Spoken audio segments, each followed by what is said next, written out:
احنا كنا زي الفل، انا وابني كنا زي الفل، ما فيش اي حاجه ما بيننا وحشه، ولا بزعل منه ولا بيضايقني ولا بيحصل منه اي سلوك مش لطيف. الى ان اكتشفت ان هو عامل سيرش على حاجات حرام وما تنفعش لا لسن ولا لغير اي سن، وبدات الاحظ عليه سلوكيات خلتني اشمئز منه. ما بقتش احب اقعد معاه ولا احبه يقعد في الاوضه اللي انا فيها، وبقيت حتى قرفانه منه جدا، قادره حتى اتعامل معاه. فمش عارفه ارجع علاقتي بيه تاني. نفسيا انا اتقفلت، وهو لاحظ ان انا مش حابه علاقتي بيه ومش حابه اتكلم معاه كتير، وبدا ان هو يزعل وياخد على خاطره، بس انا مش عارفه اقول له ايه.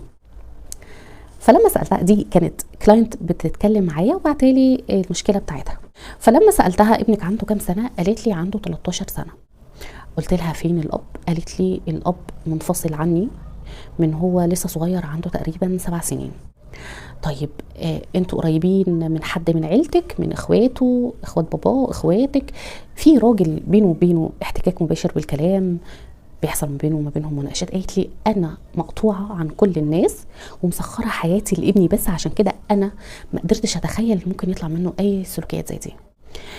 قلت لها طب انت ناويه تعملي معاه ايه؟ قالت لي انا مش ناويه اتكلم معاه ولا عايزاه يتكلم معايا، وبراحته بقى، وحتى لو عايز يروح لباباه يروح له، انا خلاص انا قرفت منه ومش مأمنه له. بصوا هقول لكم على حاجه حلوه جدا.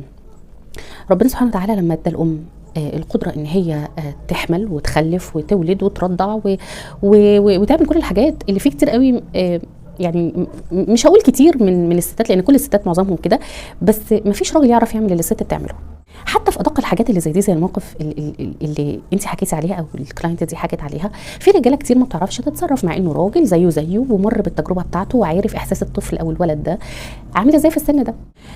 ما ينفعش ان احنا الحاجه الطبيعيه ده مبدئيا كده، دي ظاهره طبيعيه بتحصل لاي شاب في سنه او اي مراهق في سنه. ما ينفعش ان انا اقول ده انا بقيت قرفانه من ابني. ازاي قرفانه منه؟ لو هو عنده اصلا فضول. هو ده سن بدا فيه مراهقه، بدات فيه هرموناته وفسيولوجيا يتغير ونفسيا يتغير، كل حاجه فيه بدات تتغير. ثالث حاجه ان هو عنده، حتى لو ما عندوش الرغبه بس عنده الفضول انه يعرف. واجبي انا كأم، واحده كبيره عاقله ناضجه، امه مسؤوله عنه، اوجهه، افهمه، اتكلم معاه. كان من الاول خالص ان انا عارفه طفلي ده داخل عنده 13 سنه، من قبل ما يبقى عنده 13 سنه انا عارفه ان في حاجه اسمها مرحله بلوغ، فانا ااهله نفسيا لمرحله البلوغ، افهمه. هتقولي لي ده ولد وانا ست، ازاي اعمل كده؟ ده انت امه ومفيش غيرك، هتعملي انت مجبره مضطره، انت مفيش حاجه قدامي غير ان انت تربيه، وده جزء من التربيه. انا اتكلمت معاكم في الفيديوهات قبل كده، وقلت لكم ان التربيه الجنسيه جزء لا يتجزأ من التربيه. هتهملي ده وهتغفلي عنه، سقط منك جزء كبير، وده جزء بيترتب عليه حاجات كتير فيما بعد. العيب عيبك والمشكله مشكلتك، ما اديتيهوش اي معلومات، ما ساعدتيهوش يتخطى اي شعور بيحصل له، اي رغبه او مش عارف هو يعمل ايه. تالت حاجه، ما هو غصب عنه، ما هو مفيش اب، مفيش راجل في حياتك.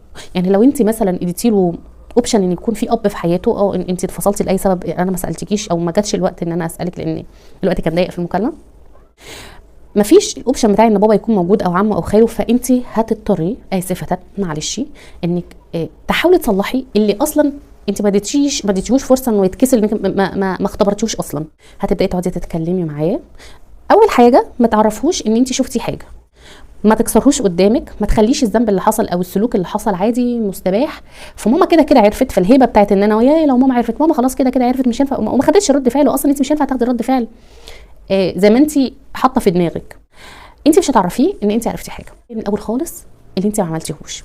هتبداي تقعدي تتكلمي معاه يعني ايه مراهقه، والولد بيبقى حاسس بايه في الوقت ده، وازاي نقدر ان احنا نتخطى الرغبه او الشعور اللي بيحصل لنا في الوقت ده. اقدر اساعد نفسي. تحاولي تدخلي له ايمانيات كتير، ما تسيبلوش وقت فراغ، ما تسيبهوش لشيطان ولا دماغه، تقعدي تتكلمي معاه، تحتويه جدا. لو في مجال ان انت تخلي باباه يقرب منه ويتكلم معاه، او عمه او خاله، لو انت مكسوفه تمام، مفيش حد هيعرف يقرب، معلش انت مجبره ان انت تعلمي وتفهمي وتتكلمي. وفي شروط للحته دي. اول حاجه ان انت ما تقعديش تتكلمي وانت مكسوفه وانت خجوله وانت مش عارفه تبداي تعملي ايه. لا، لو اتكسفتي وخجلتي الاحساس ده هيوصل للولد، فهيحس ان يعني ايه ده، يعني مش هيقتنع اولا بالكلام. تاني حاجه، ملامحك تكون ثابته جامده، من غير ضحك، من غير استخدام الفاظ شعبيه، من غير اي حاجه ممكن تخلي يبقى في حته الحياء ما بينكم تنتزع، لا تخليكي جامده وثابته وكلامك موجه ليه وانت بصاله، من غير اي كسوف ولا خجل ولا ضحك ولا هزار ولا تريقه ولا استخدام اي نماذج او اي حاجه ما تكونش لطيفه، علشان يبدا ياخد الكلام بجديه. وفكره بقى ان هو بدا يعمل سيرش او حاجه، مفيش حاجه اسمها الموبايل طول الوقت معاه. ولو انت ما كنتيش حاطه تايم للموبايل مع انه كبير اهو، او ما كنتيش حاطه قواعد لاستخدام الموبايل، هتبداي تتكلمي معاه ان الموبايل ده بتايم، لان في دراسه مثلا او في يعني مش هينفع طول الوقت يبقى فيه الموبايل.